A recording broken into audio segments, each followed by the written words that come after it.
So the car's in various states of disrepair, and I don't want to make huge, long, drawn-out videos for everything that I'm doing.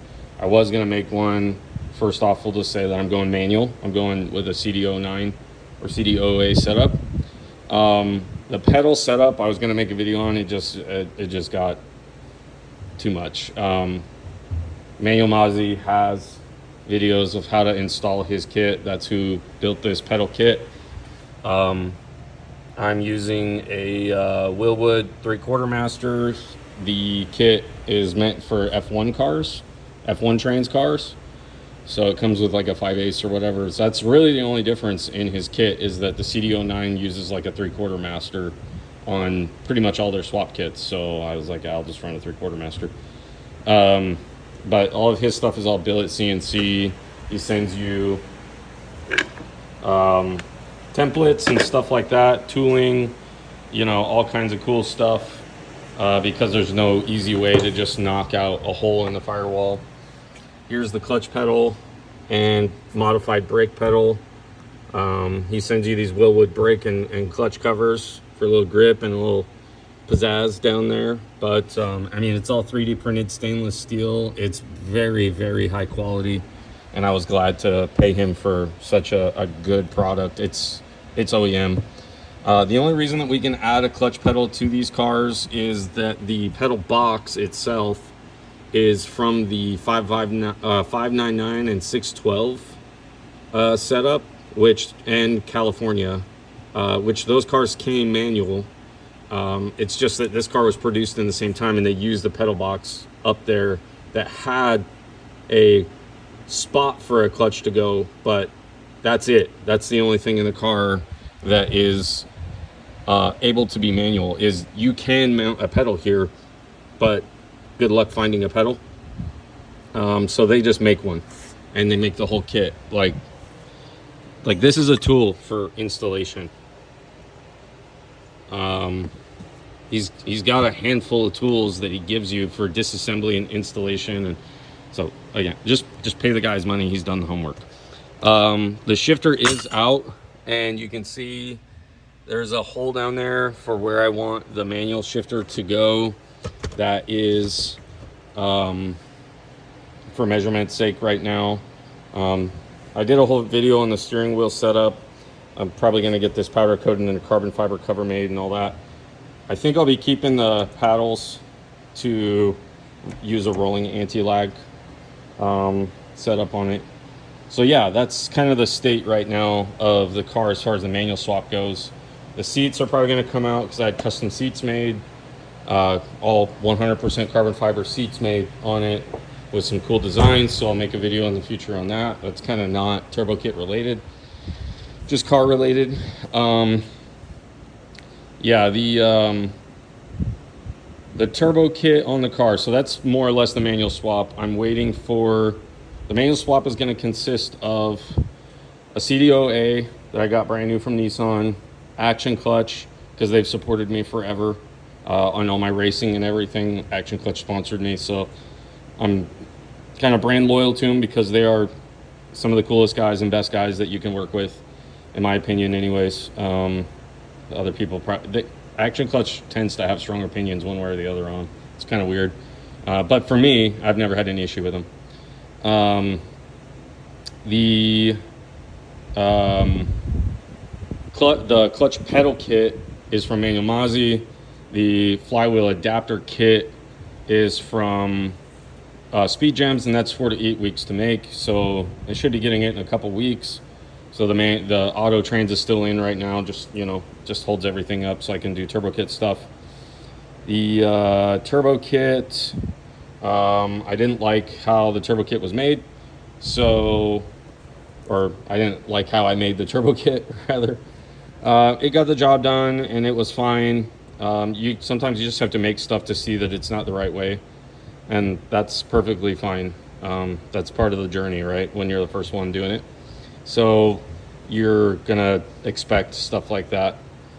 But I didn't really like it, but it was a lot more work to do what I'm doing now anyways. On this side, you can see right there, that's actually a hot pipe. It's going to come forward through here. And that is a oil filter adapter. So I did find an oil filter, a remote oil filter adapter that will work. I just had to get a custom fitting made. I actually bought a whole another engine to design stuff off of.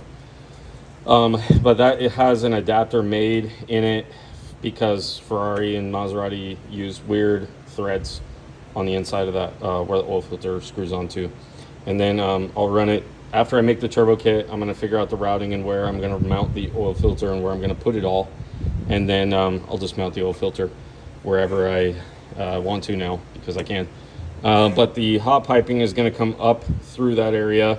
The accumulator will be moved and then it'll come through here. They'll join together because this one's coming forward as well above the cradle this time. And then they'll join here in the middle and then come through in between. There is space between the rack and the cradle right here. And then it'll come over to the turbo, which if you guys remember, the turbo was sitting there. So the turbo is here now, down in the front bumper where my exhaust came out. So I've already kind of made my new downpipe and turbo mount. And you can see how the turbo's held up now. So originally, priority number one for me was exhaust come out the front bumper. I do not want and care for exhaust to go to the rear of the car. The whole point of this car is to be hanging with the boys, if you get my drift. So, you know, it's not to be a powdered butthole old man car anymore, like a lot of these Maseratis end up being. A lot of fake fancy people that are $30,000 millionaires is what a lot of people around here call them. But you know, the point of this car is it's an Italian Corvette, right? It's an Italian C6 base model, if you want to call it that. It's just really probably a lot nicer on the inside, but I don't even know about that. It doesn't really matter. It's not why I got the car. I got the car to be rowdy and kind of, you know, shock people's nervous system when it comes to this kind of stuff. They're not expecting a Maserati to be like this. So point out the bumper is one of the points of that. Putting a turbo kit on it is the other one. You know, the steering wheel, the seats, the manual swap, it's all a part of the same thing. Like, oh, the Maseratis can do what we do. So the turbo is going to sit down in the front bumper. And the original way I wanted to always put the turbo down in the front bumper from the get-go, but with oil feed and return, you can't really do that because, well, I guess you could. You just run a pump there to pump the oil back into the motor. But I didn't want to add all that shit. So I ended up getting a grease turbo. So this has a grease center section on it. They've been used in remote mount turbo setups for fucking more than 10 years now. So it's called an oilless turbo, but that doesn't mean it's lubricantless. A lot of people are like, oilless, how's it? Oh, it's gonna blow up, it's not gonna work. It's just lubricantless. It runs a special high-speed ball bearing grease, and it's very expensive because it keeps the turbo alive. But they're very good turbos. They work just like regular turbos. They just give you the freedom to put the turbo wherever you want and not have to run oil feed and return lines. I believe all of the Lambo turbo kits use oilless turbos, like every single one of them. And almost every GM remote mount turbo kit or mid mount turbo kit uses oilless turbos. So if you don't know about them, I'm not here to do your homework for you. Go figure them out, and then you'll be like, wow, I can put the turbo wherever I want. And that's the point, is I want the turbo down here. So it's on a mount now, and that's 1/2 inch plate and 2 eyelets per side. It's mounted to the frame right there. And because the frame's steel, it's not aluminum. And then I'll just run my cold piping up, and then the hot piping will be coming down here and over here. And then there you go. That's turbo kit done on that. And so those are turbo kit updates. And then the last update is likely This is still not 100% yet, but likely I'll be running a standalone setup on the car. It's not for the fact that the car can't run on the factory ECU and tune with what I'm doing, because it 100% it can. If you guys aren't aware, the car tunes almost identically to every Mustang in the early 2000s and late 90s. That's how these cars tune. It's read-write, and Mustangs are read-write. Now, the Mustang crowd has more support, so they have other things, like they have the ability to plug in certain things, and they have HP tuner support for their cars. But if we had HP tuner support, it would be, what I'm saying is it would be the same tuning process, right?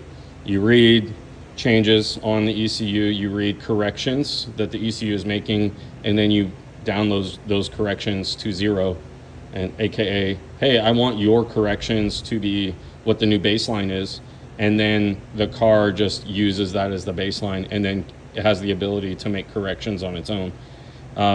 Sure, you can't data log on the car, but you sort of are data logging by looking at the corrections that you're making, and then you just tell it to set parameters. Like, I want you to maintain, when you see wide open throttle, maintain 11.7 air fuel ratio or a 0.8 lambda, whatever you want to call it. Just do that.